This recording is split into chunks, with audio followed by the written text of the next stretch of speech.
আমাদের অভিজ্ঞতা কম আছে, আমরা সংগঠন জানি, আন্দোলন জানি, কিন্তু ভোট করাতে জানি না। ভোট কি করে করাতে হয় সেটা জানতে হবে, শিখতে হবে। প্রত্যেক নির্বাচন থেকে অভিজ্ঞতা সঞ্চয় করে আগামী নির্বাচনে যাতে ভালো করা যায় তার চেষ্টা করবে। ফের বেসুরো দিলীপ, আমরা সংগঠন জানি, আন্দোলন জানি, কিন্তু ভোট করাতে জানি না। বিষ্ণুপুরে দলীয় বৈঠকে বিস্ফোরক দিলীপ ঘোষ। লোকসভা নির্বাচনের পর থেকেই দিলীপ ঘোষের একের পর এক মন্তব্য বিতর্ক তৈরি করেছিল রাজনৈতিক মহলে। এবার ফের তার মুখে শোনা গেল বেসুরো মন্তব্য।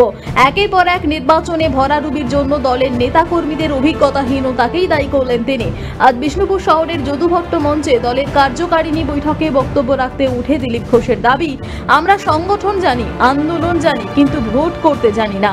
এরাজ্যে লোকসভা নির্বাচনে পদ্ম শিবিরের ভরাডুবির জন্য রাজ্য নেতৃত্বের বিরুদ্ধে আগেই তোপ দেখেছিলেন দিলীপ ঘোষ।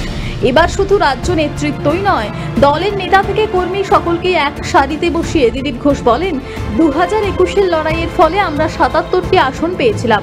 সকলেই আশা করেছিলাম 100-র উপর আসন পাবো।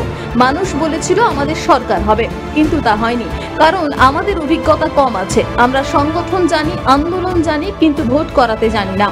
কিভাবে ভোট করাতে হয় তা আমাদের শিখতে হবে। প্রতিটি নির্বাচন থেকে আমাদের সেই শিক্ষা নিতে হবে।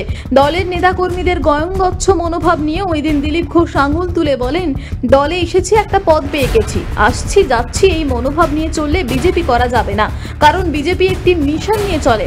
আজ বিষ্ণুপুরের যদুভট্ট মঞ্চে দিলীপ ঘোষের এই বক্তব্য নতুন করে রাজনৈতিক জল্পনা উস্কে দেয়। দিলীপ ঘোষের এই মন্তব্য দলের রাজ্য নেতৃত্বকে উদ্দেশ্য করেই কিনা তা নিয়ে চর্চা শুরু হচ্ছে বিজেপির অন্দরে।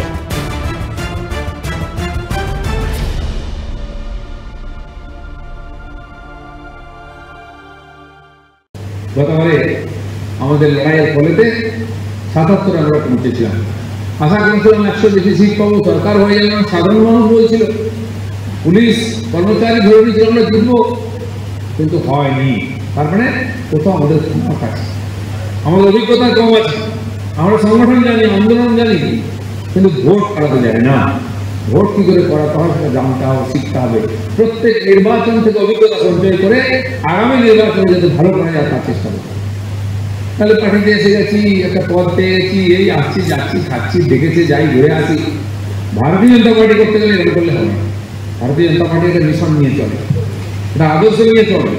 তার প্রত্যেকটি কর্মী, যে প্রধানমন্ত্রী থেকে নিচের স্তর পর্যন্ত, বুথ পর্যন্ত, সবাই ওই আদর্শের জন্য কাজ করছে, মিশনের জন্য, এই সমাজের পরিবর্তনের জন্য। আর আমরা যে লড়াই লড়ছি সেই লড়াই, শেষ লড়াইটা পশ্চিমবাংলায় হবে। বাঁকুড়া থেকে নিজস্ব প্রতিনিধির রিপোর্ট, টিভি নিউজ 10। আপনি বললেন আপনাদের দলের নেতারা ভোট করতে জানেন না, ঠিক আছে।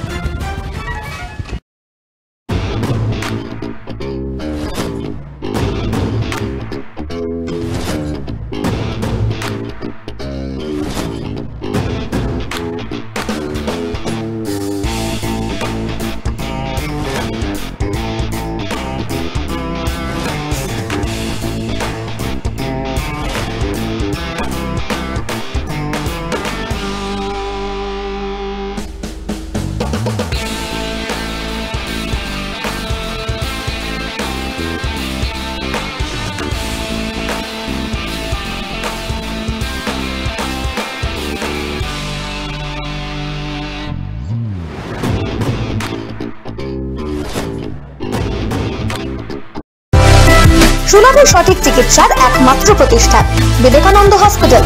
24 ঘন্টা emergency service, blood bank, trauma care. আপনাদের সেবায় আমরা তৎপর।